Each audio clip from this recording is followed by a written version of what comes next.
ఉమ్మడి కరీంనగర్, మెదక్, ఆదిలాబాద్, నిజామాబాద్ పట్టభద్రుల నియోజకవర్గ ఎమ్మెల్సీ ఎన్నికల పోలింగ్ ప్రశాంతంగా కొనసాగుతున్నాయి.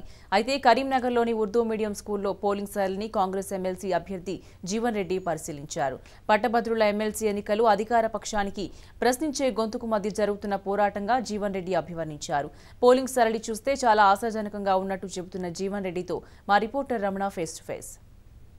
పట్టభద్రుల ఎమ్మెల్సీ స్థానానికి సంబంధించి ఉమ్మడి కరీంనగర్, ఆదిలాబాద్, నిజామాబాద్, మెదక్ జిల్లాలకు సంబంధించి కరీంనగర్లో ఇక్కడ పోలింగ్ సెంటర్స్ను పరిశీలించేందుకు కాంగ్రెస్ అభ్యర్థి ఎమ్మెల్సీ అభ్యర్థి జీవన్ రెడ్డి వచ్చారు. వారితో మనం మాట్లాడదాం. సార్ చెప్పండి, ముఖ్యంగా ఈ పట్టభద్రుల ఎమ్మెల్సీకి సంబంధించి మీరు ఇప్పటికే పరిశీలించిన పరిస్థితి ఏ విధంగా ఉన్న ఏర్పాట్లు, ముఖ్యంగా ఇది ఈ ఎమ్మెల్సీకి సంబంధించిన ఈ పోటీని ఏ విధంగా అభివర్ణిస్తారు, ఎట్లా అర్థం చేసుకోవాలి?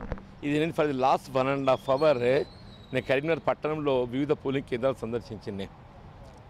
పోలింగ్ సరళి చూస్తుంటే ఏకపక్షంగా కొనసాగుతున్నట్టు కనబడుతుంది.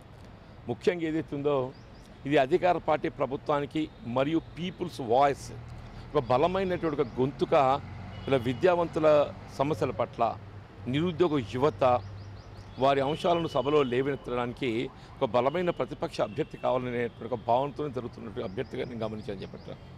ముఖ్యంగా ప్రభుత్వం తెలంగాణ రాష్ట్రం ఏర్పడి దాదాపు 5 సంవత్సరాలు గడుస్తుంది.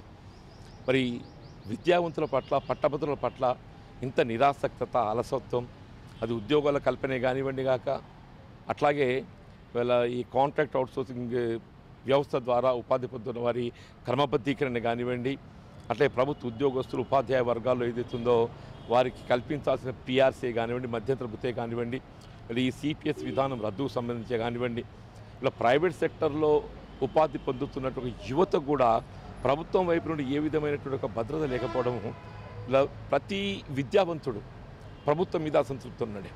అందరూ కూడా ఒకటే గమనిస్తున్నారు. ఈ పరిస్థితుల్లో ఒక బలమైనట్టు ఒక ప్రతిపక్ష అభ్యర్థి వీళ్ళ ప్రభుత్వాన్ని మేల్కొల్పే విధంగా ప్రజా సమస్యల అంశాల పరిష్కారానికి గొంతు వినిపించాలి, ఒక ప్రశ్నించేటటువంటి ఒక అభ్యర్థి కావాలని చెప్పని వన్ సైడెడ్ ఎలక్షన్ కనబడుతుంది. ఇది ముఖ్యంగా జీవన్ రెడ్డి చెప్పిన విషయము. అంటే ఖచ్చితంగా ప్రతిపక్షంలో ప్రశ్నించే గొంతు కావాలని చెప్పేసి విద్యావంతులంతా కూడా ఏకపక్షంగా పోలింగ్ సరళిని చూసినప్పుడు అర్థమవుతుంది, కరీంనగర్లో పరిశీలించినప్పుడు.